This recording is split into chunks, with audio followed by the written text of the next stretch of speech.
Olá pessoal, hoje eu trago um vídeo da playlist aqui no canal sobre a pandemia da Covid-19. Já fazia algum tempo que eu não trazia mais vídeos a respeito. A pandemia, na verdade, né, a questão do vírus, né, continua, né, o vírus não acabou. Então eu vou trazer esse vídeo também porque recentemente você aí talvez já deve ter ouvido reportagens, né, na televisão a respeito de que tem tido aí um aumento dos casos aqui no Brasil nos últimos dias, nas últimas semanas. Então acredito que é bem oportuno trazer um vídeo sobre esse assunto novamente, depois de algum tempo aí, como eu falei, para reforçar os cuidados e uma atualização sobre o assunto também diferente daqueles assuntos da Covid que eu já trouxe. Esse aqui traz uma temática diferente que é envolvendo a questão da melatonina com relação ao coronavírus, com relação à Covid-19, tá? Então, deixa o seu like, deixa o seu joinha aqui embaixo. Quem não me conhecia, venha fazer parte do canal, se inscreve aí, eu sou nutricionista. E a playlist da pandemia da Covid-19, com vários vídeos que eu já fiz relacionados sobre nutrição, né? E esse assunto, eu vou deixar a playlist aqui embaixo, né? E esse vídeo aqui, então, faz parte dessa playlist, então vamos lá. Tem esse artigo científico, né, desse ano agora de 2022, que fala sobre esse assunto. E vamos entender um pouco aqui, começar, né, a nível de introdução. Eu já grifei essa parte aqui que diz o seguinte, né, que na verdade eu grifei duas linhas, mas começa daqui o que eu quero ler com vocês, ó. Que detecções recentes de SARS-CoV-2, que é o novo coronavírus, no fluido cérebro-espinal, na questão aqui, ó, do lobo frontal, examinado, né, pós-mortem, ou seja, basicamente, né, pessoas que morreram diante da Covid-19 tiveram aí o tecido, né, neural, nervoso avaliado e eles detectaram a presença do SARS-CoV-2 nessas regiões. E isso confirmou a presença, que é o que eu acabei de falar, né, do vírus no tecido neural.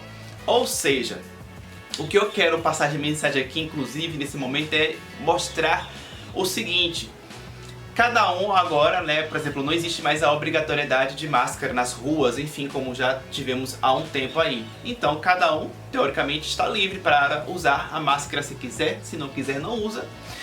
Eu, particularmente, continuo usando máscara, saio de casa, uso máscara, é um hábito que eu realmente adotei. Não sei até quando, né, a não ser que em algum momento os números realmente caiam de vez mesmo e se mantém assim, enfim, aí a gente tem o fim desse quadro que tem aí ainda esses números, né, que ficam flutuando, uma hora aumenta. Então, até o momento eu tenho adotado ainda o uso de máscara e pretendo continuar assim. E por quê? Por mais que as pessoas entendam que, mas agora a gente pode ter a possibilidade de pegar e o quadro ser menos grave por conta da vacina. Gente, tem pessoas que se vacinam e que também tem quadros graves que podem gerar o óbito também, então eu prefiro não correr esse risco. Afinal de contas, a máscara, né, o objetivo da máscara é evitar a infecção. Então, para que correr o risco de se infectar e ficar assim, será que vai ser leve, será que não vai ser? Então eu prefiro evitar a infecção e mantenho ainda todos os meus cuidados, além da máscara, os cuidados de desinfecção e de higiene. Até porque, gente, o vírus pode invadir o tecido cerebral. Então existem todos os sintomas e sequelas que ficam depois do quadro da Covid, né? Pessoas ficam com sintomas por semanas, por meses. Tem gente que tem meses que o olfato não voltou. Então pra que, né, correr esses riscos de alterações, sendo que a gente pode evitar com o uso de máscara? Então esse é o meu pensamento, né?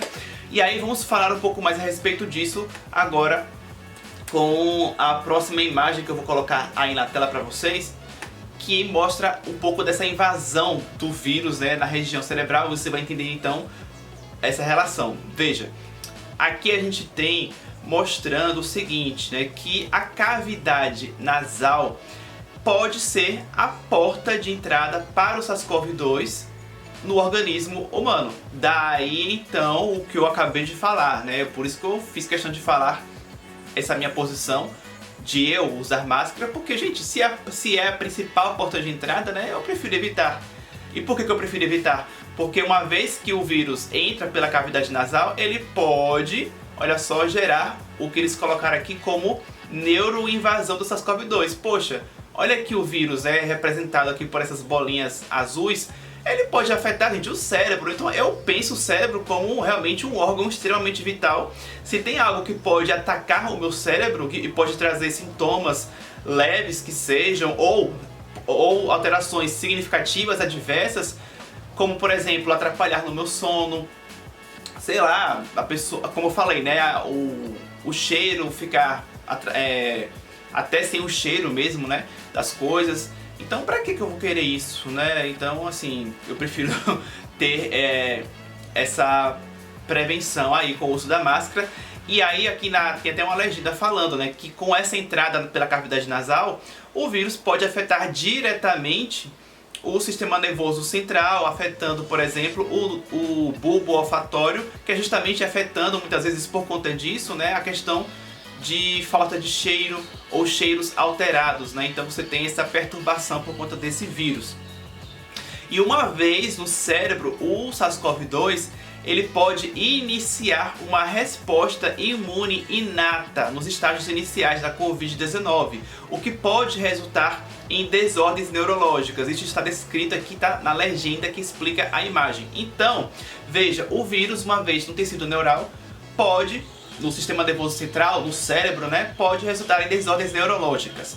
Gente, uma das complicações, efeitos, na verdade, complicação, pode ser complicação, mas de efeito negativo da Covid, mesmo que a pessoa não tenha um quadro grave, mas a pessoa às vezes cursa com alterações no sono.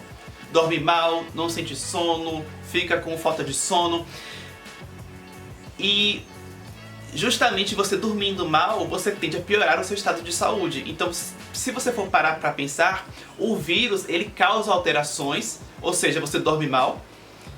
E aí, dormindo mal, a sua saúde fica frágil. A sua saúde ficando frágil, você fica menos propenso a se recuperar. Ou seja, o vírus parece que tem toda uma maquinaria metabólica ali de alteração no organismo, do hospedeiro, da pessoa, portanto, que faz com que a pessoa tenha alterações que só fazem com que ela tenha dificuldade de se recuperar. Por isso que muita gente acaba agravando, e vocês sabem, né? Dos quadros que agravam e que podem gerar o óbito. Então, a gente tem que ter cuidado, e aí é que vai entrar a questão da melatonina em relação com o sono. Aqui eles postulam o seguinte, por exemplo aqui, né, a resposta inflamatória que pode acontecer, né, olha só, o vírus pode gerar, né, uma tempestade de citocinas inflamatórias, né, como a IL-6, o TNF-alfa, então você gera um processo de neuroinflamação que pode gerar desordens neurológicas, né, e, bom, aqui eles colocam o seguinte, que a melatonina pode exercer um efeito anti-inflamatório, efeito esse contra, então, né, essa imunorreatividade, ou seja, você vai, com a melatonina, ajudar a proteger a que seu organismo não se auto-ataque, porque o vírus ele gera essa inflamação e a melatonina tem um efeito anti-inflamatório. Então é uma forma de você evitar que essa inflamação excessiva do organismo ataque o seu organismo, que é justamente isso que faz com que o quadro grave da Covid. Então você ter um efeito anti-inflamatório, por exemplo, por uma melatonina, pode ser algo interessante aqui, que é o que eles colocam como possibilidade aqui. Porque com esse resultado da melatonina, você pode reduzir a neuropatogênese da infecção do SARS-CoV-2. Então basicamente é isso. O vírus SARS-CoV-2 ele causa inflamação no tecido, né, neural, no cérebro. A melatonina pode gerar um efeito protetor, inclusive eles colocam aqui, né, esses efeitos. Por exemplo, a administração da melatonina exógena pode gerar uma regulação do cérebro, né, trazer um equilíbrio para o cérebro, das funções cerebrais. Pode ter aqui um controle da resposta inflamatória. Se você tem esse controle da resposta inflamatória num quadro de Covid, você está ajudando para que o quadro não agrave. Então é uma baita de um efeito promissor, né? E você modula a resposta imune, né, que está relacionada com essa questão da inflamação que eu acabei de explicar. Então, basicamente, gente, a melatonina o nosso corpo produz. E, por exemplo, uma pessoa que já está com Covid, o tal do pós-Covid ali, né, que a pessoa percebe que está dormindo mal, procura, na verdade, né, o acompanhamento profissional com médico, nutricionista é fundamental desde que você detectou, né, enfim, desde antes, como prevenção para que a sua saúde fique reforçada, mas também ao detectar o diagnóstico, fazer um bom acompanhamento, por exemplo, uma boa alimentação para se recuperar bem. E quanto à questão do sono, percebeu que o sono está alterado por conta da Covid e também no pós-Covid? Procura, por exemplo, um auxílio nutricional para que a alimentação possa ajudar no sono. Tem vários chás que podem ajudar, né, no sono, bem como a possibilidade de suplementar a melatonina. É uma possibilidade que pode ajudar tanto para induzir ao sono, para que a pessoa consiga dormir, então ter uma qualidade de vida melhor e uma restauração da sua saúde, da sua homeostase, do equilíbrio. E, ao mesmo tempo, a própria melatonina, não só por conta do sono, mas a própria melatonina tem um efeito anti-inflamatório que pode ser um efeito bacana para proteger contra os efeitos deletérios do SARS-CoV-2 no organismo. E eu acredito que já ficou bem clara aí a explicação. Espero que você tenha entendido. Comente aqui se você gostou do vídeo, compartilhe, leve essas informações adiante. Lembrando que, né, suplementação de melatonina deve ser feito com acompanhamento e prescrição profissional sempre, tá? Então muito obrigado a você por ter me assistido e até um próximo vídeo.